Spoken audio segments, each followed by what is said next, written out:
friends, and welcome back to Jeremy to Prosper. My name is Avery, and I'm your host. And this is part 2 of 2026 predictions, what all of the psychics, the channelers, the energy readers are predicting for 2026. The entire episode was almost 2 hours long, so I'm breaking it into part 1 and part 2, and this is the second half. And if I do say so myself, I think it gets really exciting from here on out. So welcome back to part 2. I hope you enjoy it, and let's get into the episode. Let's talk about relationships. This is, again, something that you have probably noticed. This is a big one because we all have relationships, and relationships are very much at the forefront of our lives for all of us. There's a lot of shifting and changing happening here. Going back to the analogy where it's like the sick symptoms are now all very visible. Either all of the sick symptoms are visible and maybe like last year, 2025, you went through like a big breakup or, whatever, or you're in that kind of place now where any really unhealthy relationship that you've been involved in, if it's not gone already, if you haven't detached from that, then it's very much at the forefront of like, this is not sustainable anymore. Because again, all of those sick symptoms are rising to the top and you are seeing the core issue of whatever it is in your life that is the core issue. So what that means for relationships is that in 2026, people are going to start naturally disengaging from connections that drain them or are not aligned with their purpose or, are kind of like these energy vampires or people who mistreat them or just toxic relationships that are very unaligned. Again, those are not sustainable anymore. In years past, we used to be able to kind of just hang on, just kind of sweep our issues under the rug or ignore them or, just keep on forgiving and keep on, staying in these relationships that didn't work. That will begin to feel more and more unbearable if it hasn't already. If you have looked around your life and thought, why is everybody getting a divorce? Why is everybody breaking up? All of these couples that I just didn't suspect, everybody's breaking up. What's happening? That's what's happening. People that have been, either avoiding issues for a long time, or maybe the issues just weren't evident. And then all of a sudden, symptoms rising to the top, they became very evident. Those relationships are disintegrating. They are collapsing. They are no longer sustainable. Okay? We are moving into an energy where it is almost required because energetically it's not sustainable to have other types of relationships. We are moving into an energy where we need to be more aligned with the people that we are in relationships with. It will be more uncomfortable than it has ever been to stay in relationships that don't align with us energetically, which, while very painful right now and in the past year or so, is very good for us because it means what's coming is better partnerships, okay? Healthier romantic relationships, healthier relationships between family members, at least the family members that we stay in contact with. Better friends that we're more aligned with. Again, if your frequency is very low, if you are avoiding doing the work, if you are avoiding healing past traumas, if you are avoiding looking at yourself and any of your own flaws or shortcomings because you don't want to deal with them, you unfortunately are not at this point yet. It doesn't mean you can't be at this point, but it means that you or any people who fall into this category, you have to do the work. You don't get to skip levels. Either you do the work or the energy kind of forces you into situations where you have to do the work. And granted, there's always going to be people that choose not to do it no matter what. Those people are just going to have a harder and harder and harder time as the energy shifts on Earth. Basically, their lives are going to suck.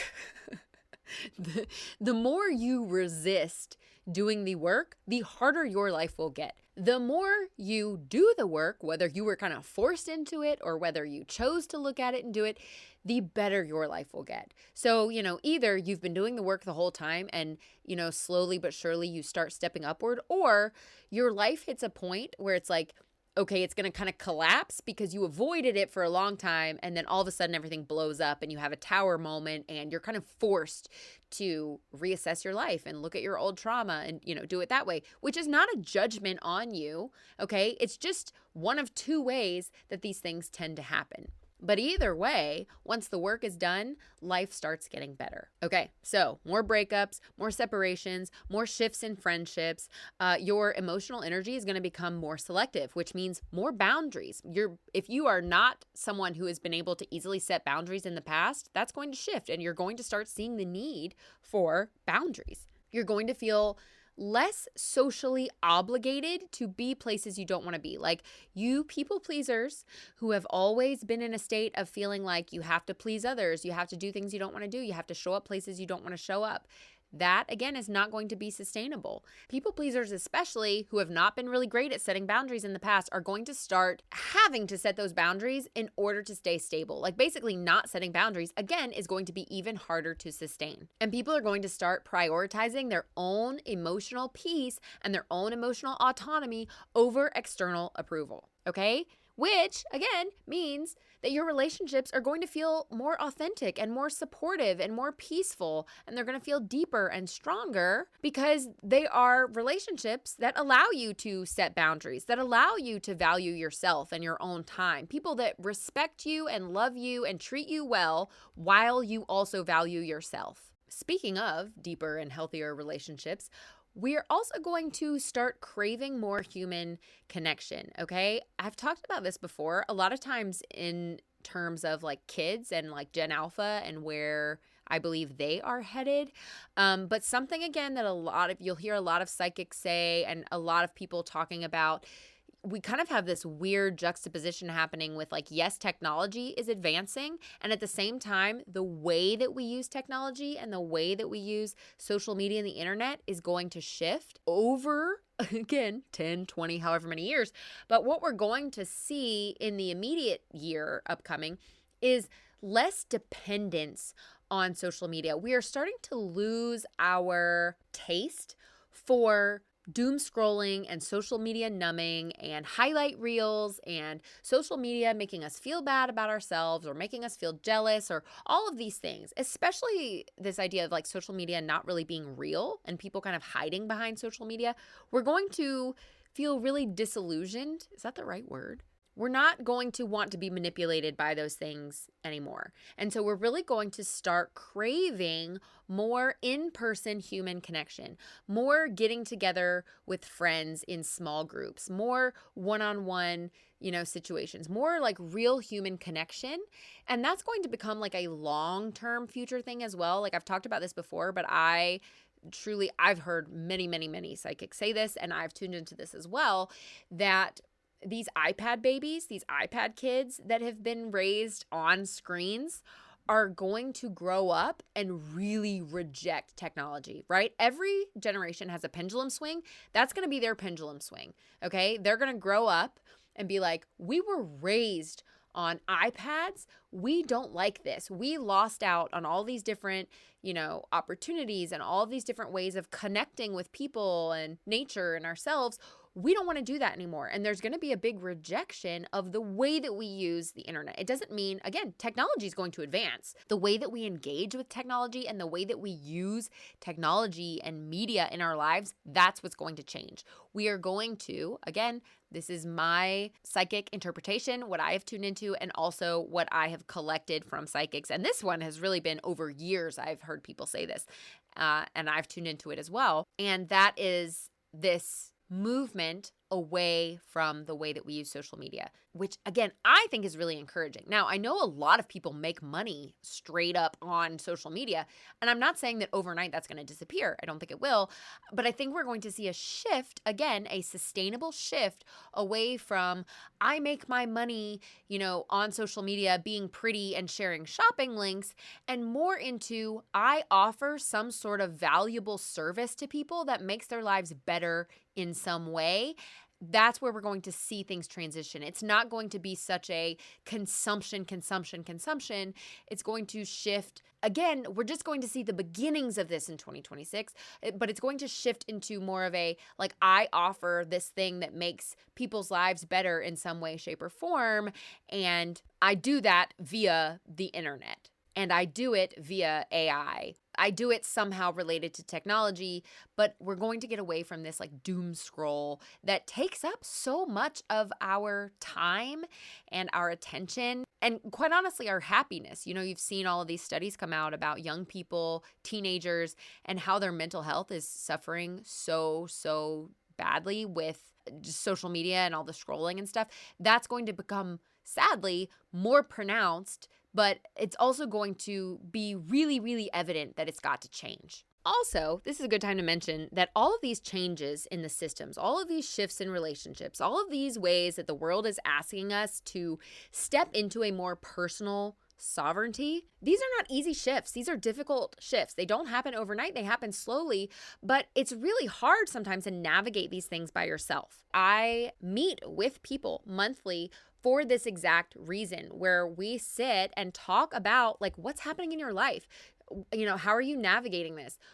Questions around how do I navigate this? What does this mean energetically or symbolically? What's the most aligned thing to do in this situation? The Prosper membership, which is the second tier of my Patreon, part of that is this small group discussion where we actually talk about those things. And it's so rewarding and it's so insightful to be able to, one, meet with people that actually share your worldview and understand the things that you understand, because I know many people don't have access to that. But it's also just a place where we can kind of start to see forward movement, because we can kind of track the changes that we're going through and get support and, practice stepping into your power. It could really be the difference between you feeling overwhelmed by all the things that you want to see shift in your life to actually having a place where you can start to see tangible change taking place because you have a support system there. Also, you don't have to meet monthly. You can absolutely just get the recordings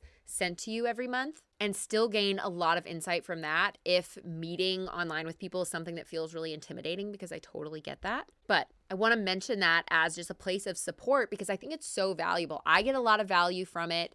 From other people sharing, I also get a lot of value over just helping people navigate things. It's something I really feel fulfilled by. And of course, you also get access to the bonus episode every week and discounts on courses and things like that. And again, the course Sensitive to Psychic is all about helping you actually navigate and learn and use your psychic gifts. So basically learning how to be your own psychic, how to predict your own future, because you can learn how to read your own intuition. You can learn how to use your clairvoyance, your claircognizance, your clairaudience, all of those things, how you unblock the stuck energy in your body so you can access that, how to heal your old wounds, what to look for, and how to actually strengthen those gifts so that you can be your own psychic. You can tune into your own energy. You know the messages that you're getting. You know the downloads that you're receiving. You understand what your guides are actually saying to you. You can communicate directly with your higher self. You can tune into your past lives.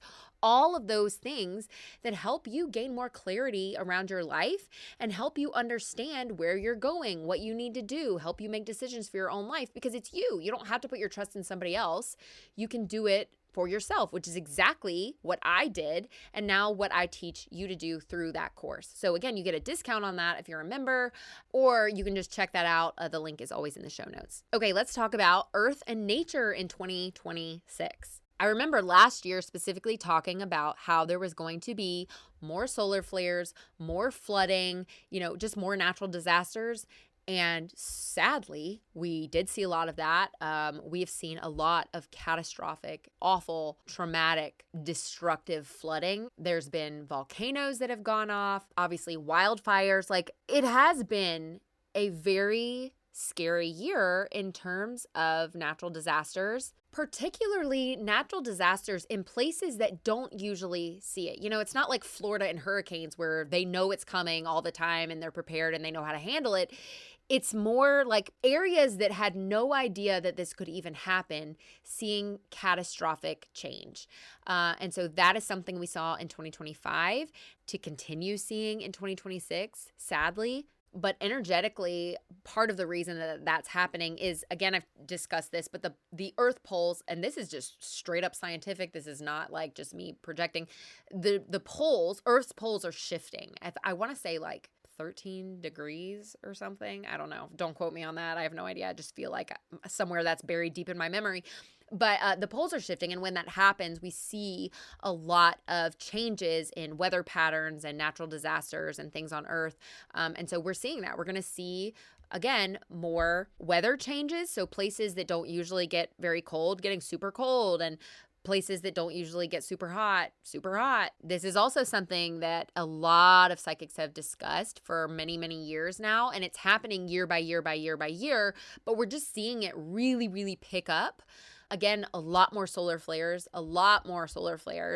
even more than last year, which we got a ton last year, 2025. And those solar flares do affect our electric grid. They affect our bodies, like just the radiation straight up affects us, just similar to like how a full moon kind of sends people into just like a chaotic emotional state. These solar flares do the exact same thing. They kind of help detox us in a way. And so again, it helps kind of bring all of that stuck emotion, all of those sick symptoms up to the surface, which sucks to go through, but it's part of that detoxing that gets us to that higher frequency. You cannot just jump to a higher frequency. You have to detox all of the emotional crap, all of the negative energy that is in your body. You do that by processing emotions. You do that by moving your body. You do that by grounding. You do that by getting sunlight. And you do that through things that you cannot control, like the solar flares and like the general just energy and the frequency of the earth changing. Okay, so all of these things put together are part of us detoxing so that we can align to this higher frequency. Okay, we're also going to feel more drawn towards nature. Like, again, getting away from the doom scrolling, people are going to feel more nudged and more called towards nature and wanting to be in nature, and not just, oh, every time I go outside, I'm reminded of how much I enjoy it, but more like I feel the need to be outside. And I say this, I know not everybody is an outdoor girly, an outdoor person, but that is going to start shifting where people just begin to feel more sensitive to how nature impacts them in a positive way. Okay, they're going to start noticing how their environment, and again, this goes back to emotions, this goes back to jobs and, career environments. People are going to start noticing how their environment affects their mood and affects their productivity.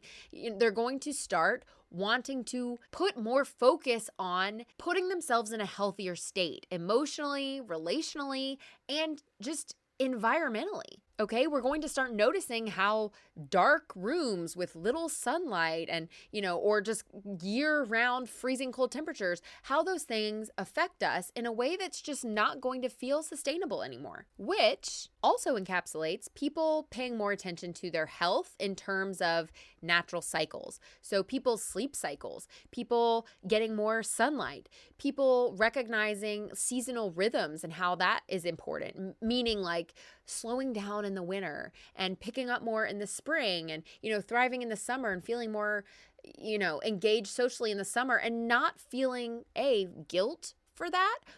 Like realizing it's okay to slow down in the winter, that winter is an introspective time, not feeling like you have to hustle because your job requires it, like just moving more with the seasons, or women, really aligning more with the different stages of their cycle, not trying to fight it so much, not fighting the seasons, not fighting the cycles so much, really learning to engage with them naturally in a way that just lets you find peace and calm and alignment with these natural systems. Because the less you fight them, the less difficult they will feel. Woo, okay. We definitely have to be in part 2 by now. Okay, let's get into global politics. I feel like this is the thing that everybody is just hyper focused on, which obviously I get it. And so if you are still here, this is the episode or this is the topic that you may have been waiting on. Let's talk about it though. I'm not going to give specifics because here's what I found. When I didn't get a whole lot of specifics, like when I tuned into this energy myself, what I heard, I just tend to get more like energy and like overarching things. Some psychics and some people tend to get really, really, really specific information or messages that they predict in terms of very specific people or just very specific situations. But those tend to be more like pertinent to that individual. that's not what I'm really looking at. I have taken note of what many, many psychics have said that align or that I see repeated patterns of, things that have been said over and over again. And I'm sticking to the larger energy patterns because, again, there's no such thing as a future prediction. And the more specific something is, the less likely we can depend on it. There's certainly psychics that do say very specific things that absolutely come true, and they are just very talented in picking up on that very specific energy. But it has less reliability typically than the energy that is more stable and has a higher probability, like the timelines that just have a lot of energy behind them and are easier for multiple people across multiple different platforms to pick up on. Okay, so that's what I'm sticking to. I'm not going to name individuals. This is just generally what we can kind of expect according to many different people. So a common theme that I saw and picked up on was a lot of unrest still overseas. Not necessarily the same patterns or the same countries that we've seen have a hard time, but more so it's just we're not going to see it completely settle down because, again, we're starting to treat the root cause in 2026. And where there is so much tension and anger and violence and corruption, those aren't going to be the first systems to fix. Those are going to be some of the last systems because there is so much crap to work through. So, still unrest overseas. I heard several people say, I did not pick up on this myself. I didn't even ask or tune into it, but several people pointed to a quieting down and a stabilization around Gaza, not what we saw in 2025. Thankfully, a lot more peace and, general stability. But that being said, still a lot of turmoil. It's not completely fixed. There might still be issues that come up or, brief resurfacing of issues that we saw, but not a full-blown repeat of what happened in 2025, even in terms of energy or just that whole system getting so war-filled again. More like a slow come down of this really war energy that we saw a lot of in 2025, okay? And that will include in the Middle East in general, not just specific countries, but a lot of Middle Eastern upset and Middle Eastern changing of hands. I always go back because I think this is just so wild, but how Nepal, for example, they had all these protests, specifically a lot of protests by young people like Gen Z, and they pretty much overthrew their leader overnight and placed a woman in that leadership position. I don't know if it's a president or a prime minister or what they refer to it as, but they overthrew their leader and brought in a woman that they essentially chose as a group. And I feel like that example that happened in Nepal is kind of a really condensed version of what we will see happen on a wider scale. So it's for that particular country, it happened really fast, overnight, really immediate. And I think we will see more situations like that, just not as immediate, intense overnight. So again, specifically in the Middle East, I think there's going to continue to be a lot of upset, but we're also going to see a lot of changing of hands, changing of leadership. Basically, these really, really corrupt people, not all of them, not immediately overnight, but some of these really corrupt leaders are going to face a position of you can't hold this position anymore, whether it's them being called out or whether something happened. I don't know. I'm not projecting anything in that, but just the changing of hands in a lot of these really corrupt positions. Okay. Also, a lot of surprising female leadership in places that are way overdue for it. Again, very surprising that happened in Nepal. That's not the first place that I would have predicted that female leadership would step in such a high power way. So I think that's amazing and also really surprising. And so I think we're going to see more of that across various countries, various positions, is more female leadership stepping in. Okay. And here's everything I'm about to list really falls under this one major theme. And that is, again, going back to the beginning analogy, all of the symptoms coming to the surface. Nothing is hidden anymore. Okay. We saw a lot of this in 2025, which was a big year for exposure. We're really seeing that now towards the end of the year. Think Jeffrey Epstein, think the current administration, think just corruption in general, think Charlie Kirk, think, Middle East, all of these issues coming to the surface where we all go, holy cow, look at all of this stuff that was happening behind the scenes for all this time that we didn't know. Like, it's like we knew a lot of it, but we didn't know, we didn't really know the extent of it. We didn't really know how bad it was. Things are being exposed now fully, completely, to the point like nothing can hide anymore. That's the energy. It doesn't mean we know it all right now, but over 2026, it's like all that stuff is just going to be surfaced because again, we're getting to the root issue in 2026. We are starting to treat the root cause, and you cannot treat the root cause if you don't know what it is. If you don't know what the symptoms are, what the sickness is, you can't treat it. And so all of that stuff is coming up, which is going to lead to people disengaging from the system. We're already seeing this on just widespread. We're going to see more of it. And that is people losing complete trust in all of the systems, in not just the current administration, but all presidential administrations. We don't trust it anymore. We don't trust the systems. We don't trust the government. We don't trust the organizations. We don't trust anybody or anything that is attached to the government at all, collectively. Not every single person. Some people are certainly still like putting a lot of hope and faith and whatever in it. It's not a blanket statement. But by and large, this is what we're seeing and where we're headed. People have lost trust in news outlets. People have lost trust in media. People are starting to do more internal fact checking than external fact checking. Instead of relying on these quote unquote leaders, or these government figures or these billionaires to fact check and tell us what is or isn't true, we're going more internal. We're going to say, what does my intuition tell me? Again, going back to strengthening intuition, how important that is. We're going to say, what does my intuition tell me is true or not true? How does this resonate with me? Do I feel intuitively like I can trust this or not? Because that has been such a problem. Trusting intuition has been such a problem. People didn't trust that we as individuals could trust ourselves. We have been taught our entire lives and within the system, which admittedly, when we don't trust our intuition, what do? We look to external resources to tell us what to do, to tell us what the right decisions are. That gives them so much power. When we don't trust ourselves, when we think every time that we have a question, we have to go to an expert. Every time that we don't know what's going on, we have to turn to the news. Every time that we don't know how to do something, we have to turn to the system.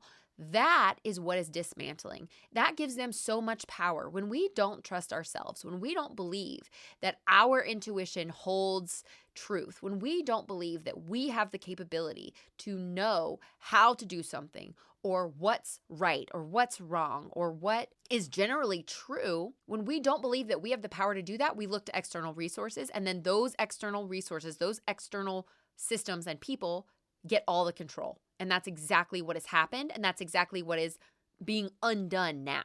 Okay, so now we're getting the exposure of corruption. We're getting the scandals. We're getting all of the inconsistencies that we have suspected for a long time but didn't really know. We're getting the Epstein files. We're getting the relationships of people in power that are tied to other people in power that, it's like they can't hide any of this anymore. We're getting information on how some of these organizations have been fraud or corrupt or money laundering or whatever it is. All of that is being exposed, which is really shocking, but also really satisfying that all of this is finally being exposed. Okay. And where this is going to lead us, by the way, when we start treating the root issue, what that looks like is grassroots organizing, small scale organizing, collectively coming together to build new systems. It's a slow process. Systems don't change overnight.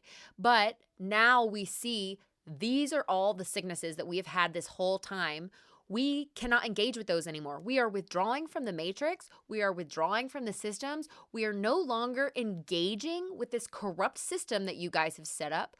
We're doing a 180. We're going to go over here and we're going to make our own systems. We're going to start from scratch, essentially, but we're going to start on a small scale, and over 2027, 2028, 2029, et cetera, those small systems are going to build, and they're going to gain traction, and they're going to gain reliability, and they're going to be dispersed. We're not going to rebuild a system where the power is at the top. We are going to build a system that functions in a very dispersed way, where we are more focused on small communities, where we are more focused on like a small town economies that are built around, the areas that you live in, and not like a federal economy, like less stock market and more going back to smaller economic sustainability. And I know that sounds a lot like why would we go back to the 1800s? Like what that sounds like we're moving back in time. We're not moving back in time. We're dispersing the energy in a way that is also going to be very aligned with advanced technology, advanced systems, and much more awareness spiritually and emotionally. We are much more advanced beings than we were 200, 300 years ago, okay? We are different as a people, as a collective. So while the smaller community, these smaller areas, that might seem like we're going back in time, the way that those are going to function is going to look a lot different. I don't know exactly how that's going to look, but this is the pattern and the trajectory that I have heard over and over and over and over again from psychics, from also people that have had near-death experiences. Many people have talked about this and just the future of humanity and where we're headed. I really went down a rabbit hole with this in the past few years because I was just so fascinated and interested in it. So this is, again, something that I've been hearing for years, not something that I just heard like a few days ago. This is definitely one of those very, very consistent timelines that I have heard over and over again. And I have tuned into this myself because I was just so curious, like, what does this look like? In 50 years, what does my life look like? Like, what does it look like? What does my everyday life look like, in the future? All that to say, going back to grassroots organizing, detaching from the systems, detaching from the matrix, that's what we're starting to see in 2026. Also, on that note, because I did put this in my outline just to mention, something that I'm seeing that I think is really playing into this. And again, I'm not encouraging anything illegal or, anything that would bring you trouble. I am just discussing things that I have seen both literally in the real world and energetically what I'm picking up on. But there is a growing number of people that have completely disengaged from the matrix in terms of things like paying taxes, paying medical bills, caring about their credit score. And so one of the ways, and I don't think everybody, again, I'm not encouraging you to do this. I'm just saying, I think there's a lot of people I've seen kind of being the bold people that really step up and kind of take the risk and go, you know what, F this. I'm not doing this anymore. I see where my tax dollars are going. I see what the government does with this money. I see the just jacked up system that is credit reports, and I'm not doing it anymore. And there are a growing number of, I would say, like pioneers in this area that have really taken the risk and been really bold in fully detaching from the system. And what that is doing is because people are really being bold in that way and taking that initial step, I have seen a pattern of basically there's so many people like truly disconnecting, not just emotionally, but literally from the matrix and these systems. It's getting to the point where the government, the corporations, the systems, the organizations, they can't manage so much noncompliance. They were always able to manage minor noncompliance, meaning like when only a few people didn't pay their taxes, or when only like a few rich people, like messed with the system or, whatever. It was easier to catch, to audit, to do all that stuff because they kept everybody in a fear base, right? They kept everybody scared because it was like, if you mess up, we're going to come get you. We're going to come like check you out. If 1 million people do that, they'll get some people, but they're not going to get everybody. And I say this to say, I'm not saying everybody needs to throw caution to the wind. What I am saying is the way that these systems are set up are indeed very corrupt and need to change.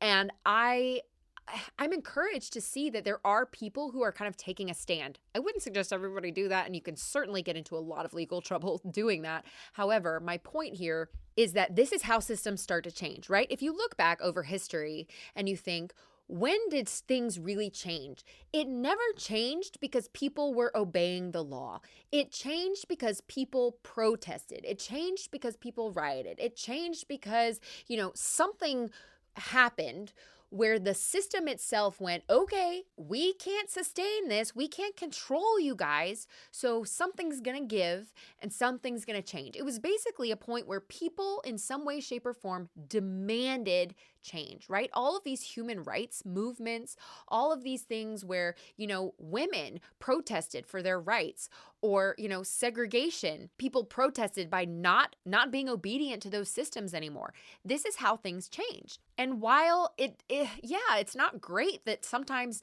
things have to resort to being like so intense. And I do not think violence is needed. I never condone riots that involve violence or setting things on fire or damaging businesses. I don't think that's ever the answer. And I don't think that's necessary. But in general, people like fighting back and standing up for their rights, that's how systems change. So this is my way of saying, I think that's happening here with the financial system right now. And that's why they are losing power, is not only because we are emotionally disengaging from it and saying, we don't trust you, we don't believe you anymore, we're not going to watch this news, we're not going to take you at your word. That's a huge part of it, because they lose power when they lose trust, and they are losing trust so fast. Okay. But there's another section of that where there's a growing number of people who are saying, you know what? Not only do we not believe you, we're not going to engage with you financially. We're not going to abide by your systems. We're not going to abide by your rules. And that number is growing so vastly from not only what I can see, again, in the literal real world, but also energetically. They can't come after everybody. They have lost the ability to control people both emotionally and physically and financially. And as these numbers grow, what it does is it builds strength in numbers, not because everybody stops paying taxes, but because everybody recognizes like it's us against them, not us against us. It is not us against other people. It is us against these people in control that are corrupt and evil and have 1% of all the wealth in the world. This is the dynamic that needs to change and is changing. And that is also where we start to see, again, these grassroots movements, these new systems that start to pop up. And that's what we're going to see, by the way, in 2026. We're going to see more solutions, more holistic healing processes, like more research come out around sound healing, around cancer protocols, around just all of this technology and these things that have A, either been suppressed because they weren't financially rewarding for big pharma, or B, are just quite literally new technological advancements that have allowed us to study these things and create new healing processes. So new designs, new reforms, new ways of making money, new ways of healing people, all of that. Okay. Are you tired of my voice yet? Okay, let's talk about technology and AI. As I already alluded to, there's going to be a lot of technological advancements. We're already seeing that. We're going to see more of that. It's just going to be the speed of which these technologies are developed and come out is going to be so fast. It's kind of like, millennials, when we went from like car phones to cell phones and iPhones super fast, like within one little section of our lives. Technology is going to be like that again, where it's going to do this giant leap. Again, going back to Pluto and Aquarius rules like technology. And so Pluto is now in Aquarius and we're stepping into this energy. Technology is going to take off. And so I know a lot of people are really against like AI and they're really afraid of like what that's going to look like. And I get that. And that's totally valid. I understand the environmental issues with it. I understand the morality issues with it. I get it. But 2026 is going to be the year of recognizing how technology is going to start playing a part in our everyday lives. So while there is going to be a lot of technology advancement and AI advancement, not all of it is going to be like big headlines and stuff you see in the news and stuff that, like sweeps the nation, like when ChatGPT was like first invented and things like that. A lot of that is going to happen kind of behind the scenes, more like integrated into things we already have. So like integrated more into our devices that we already have, integrated into health devices and medical devices, and integrated into our cars and houses and all of that kind of stuff. We're going to see a lot of integration, and a lot of the advancement is going to happen behind the scenes. I think we'll still see some not behind the scenes, but I think a lot of it is going to be integration. A lot of this kind of like in Asian countries like China and Japan, I've seen this just online, that those countries have a lot more integration of technology and AI already. So like a lot of restaurants where you just go and like tap your order on a screen and then it's made for you, or a lot of, checking into hotels, or just a lot of things that used to be like customer service jobs are now going to be AI jobs. Like we see this in grocery stores already. It's just going to be a lot more of that, for better, for worse. I think it seems like it's for worse right now. I think ultimately it can be for the better, because I do think this is a touchy topic, because I see how damaging it can be in the like now. I also see how rewarding it can be in the long term, because long term, I don't believe people were made to work these very low reward, low pay jobs. I believe people ultimately should be allowed and should have the freedom to pursue things that mean a lot to them, whatever that looks like, whether it's having a business, whether it's being an artist, whether it's being a teacher, just things that feel fulfilling to them. And I don't think for most people that's being a cashier at a restaurant. I don't think it's, being a hospitality worker at a hotel. It could be. No blanket statement, but I'm just saying, I think that a lot of the things that are going to be overtaken by AI ultimately are going to free us to do the things that only humans can really do well. And I know AI can make art and create music, and it can do that stuff well, but we don't crave that, right? Like as humans, we don't want AI music. We don't want AI art. We want art that is human made. It's kind of like the joy of having something handmade. It's why we go to Etsy, for somebody to make something, because it's just so cool for us to have something to be like, yeah, this was handmade in another country. It's hand painted. It's wood carved by hand. We love that stuff because it's authentic. Like it goes back to our roots of humanity, our ancient roots, where we look back at like architecture from hundreds of years ago, right? Where they used to carve stuff by hand and we go, wow, you can't do that now with a machine. We've lost our individual creativity and artisticness because we went so industrial. And so while, yes, AI can make music and it can make art to a certain extent, I don't think we're going to see that disappear, because I think as humans, we crave handmade. We crave human-made music. We crave human-made art. We want things that were touched by hand and created through artistic individuality, And so it's kind of like the same reason that like physical books haven't gone away, even though you can listen to them audibly, even though you can download them on a Kindle. Yeah, we do those things, but we still love having a book to touch and hold and read. I think we're going to see the same sort of thing with like handmade, or human-made art or music and things like that. So I want to touch on that before I get more into technology and AI. But yes, I think we're going to see more integration of AI and technology into our everyday lives, hospitals, health, like different apps that help you track things, that help you stay on top of things that do things more automated and automatically for you. Can this be problematic because it takes away some of your brain's practice in doing things that are important for your own brain health, for lack of a better explanation?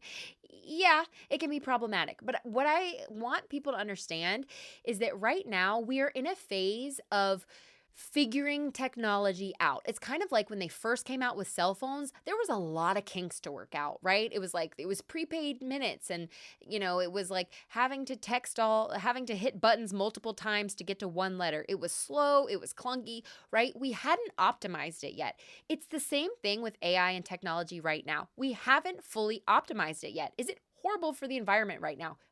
Yeah, it is.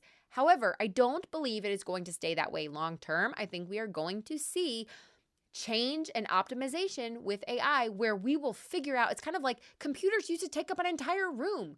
A computer used to be an entire room of machines just to run these simple, tiny functions, right? And then we developed and we optimized and we figured out how to make one laptop, this tiny little thing, and have the exact same thing on a cell phone that you carry around. And we did that all in one lifetime, right?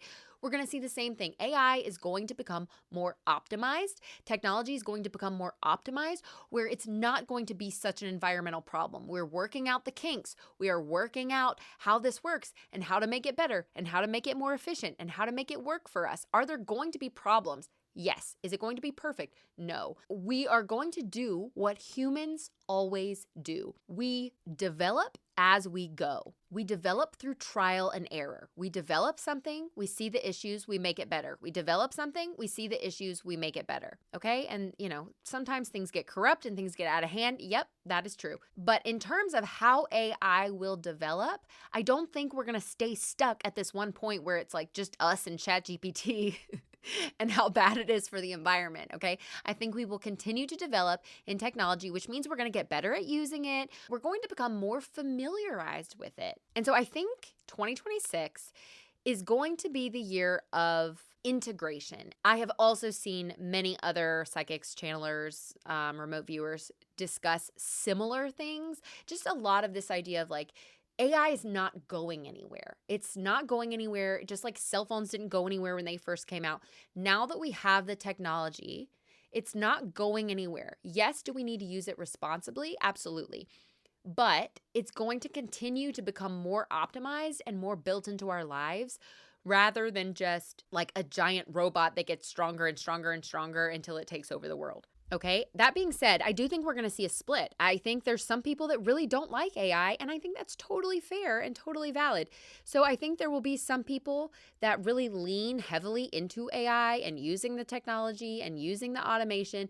And I think there's going to be other people like we already see these people, right? We have people who don't want to engage with technology at all. They want to go screen free. They want to live, one with nature, and that calls to them more. And then we have some people that are like all technology up and that's their whole lifestyle. That will continue. Not everybody is the same. So we're going to see a lot of people lean more heavily into the technology and the AI, and we're going to see others intentionally limit the technology and limit their AI and tune more into their nervous system and be more in tune with nature and that sort of thing. So to wrap that up, a lot of repetitive mental labor is what I think we're going to see less of because AI will take over a lot of that. And I also think the things that only humans can do well will become more valuable. So human judgment, human creativity, human emotional intelligence, things that technology can help us with, but they will never replace because you cannot replace a human mind, human emotions, the soul of a human. I know some people are worried about AI taking over. Everybody's entitled to their opinion. I don't see that. And I have not heard any psychic that I legitimately follow speak to that either. It's all about, yes, do we need to be careful and handle it well? Do we need to be worried about losing ourselves or being overtaken? No. Lastly, on that topic, I do think we're going to see more public conversation around like who owns data sharing, surveillance. I do think that's going to be an issue that we are going to come face to face with. So there are going to be issues that pop up with AI. This is not like a totally smooth integration. There's going to be a lot of issues around, again, privacy and spying and surveillance that we are going to again, have to kind of stand up to and deal with. AI decision-making may be a problem. And I think individuals are going to become a lot more discerning about what we agree to and what we engage with and what we consent to in terms of technology. And trust. Trust is going to be a big thing. We're already seeing that in 2025. There are some very convincing AI videos and technology that is used for evil, whether it's scam phone calls that impersonate a loved one, or whether it is videos of like demonic beings on the internet that look super real and super convincing. It's just going to be a continued conversation of, can I trust this? And people are going to, again, going back to your intuition and how important it's going to be to strengthen that, because you're going to need to trust yourself more when it comes to AI as well. And when it comes to technology, you're going to have to use your discernment, because AI is going to open the door for a lot of negative behavior, and people that are not good people are certainly going to use it for their own personal gain. Basically, AI amplifies whatever consciousness is using it. Like somebody in a high vibration is going to use AI for a positive reward. Somebody with a very low vibration is going to use AI for a very self-serving negative reward. To summarize all of that, I just want to say 2026 is going to be a forward motion year for better or for worse. We're going to see a lot of things that we wish we didn't have to see, and we're going to see a lot of forward motion in positive ways for many of us individually. And so it's going to be a very kind of chaotic year where it's like the good and the bad. The good is being the bad is being exposed, the good is moving forward, and it's just a lot. It's a lot going on because 2026 is the peak year where we go over the top of the mountain. Like we've climbed freaking Mount Everest, and 2026 is the year where we hit the top and we start heading down the mountain, which means, yes, things will get better, but it's like we're it's the before and after. We're at the top, like right before we hit the peak of the mountain. It sucks and it's really hard and we think we're going to die. And then we turn the corner and we think, thank God I made it. I survived, but now I got to get down the mountain, right? Do people even climb down Mount Everest, or do they just get to the top and then get like airlifted away? I don't know. But for analogy's sake, we got to get down the mountain now. And so it's not an overnight process, but it's the year where things start to shift for the better. And that is better than we could have said in 2025 or 2024. And so I, for one, am very encouraged by that. So my hope for you is that you have done the work and that you have, done a lot of just personal development and spiritual development, and that this year is going to be where a lot of things shift for you. That is my hope and my desire for you. Thank you also just for being here. This has been a full year, a little bit over a full year of podcasting, and I have loved every single minute. And I'm so thankful for those of you that just show up over and over, for those of you that have left reviews, for those of you that have engaged with my course or my membership or the Patreon. I'm just so grateful. And so I just want to take this moment to say I'm really thankful for you guys, and I love connecting with you, whether you have come to me for a psychic reading or whether you simply just email me or leave a comment. That's what I love so much about doing this. So that being said, I would love it if you would leave a review on the podcast. It doesn't take very long, especially if you're listening on Apple Podcasts. It makes a really big difference, and I would just really appreciate it. Don't forget to check out the Patreon, where you get an extra episode every week, the membership, where you get that extra episode, and we do monthly meetings, and you have access to me via, constant email communication. The course that teaches you literally how to build your intuition and become your own psychic from scratch, or psychic readings if you just need to step out of yourself for a minute and have somebody else tune into your current energy and what's coming up for you. I also offer that, and I love working with those clients. So that is it for today's episode. I wish you a happy and healthy New Year's and 2026, and I will see you guys in the next episode. Bye.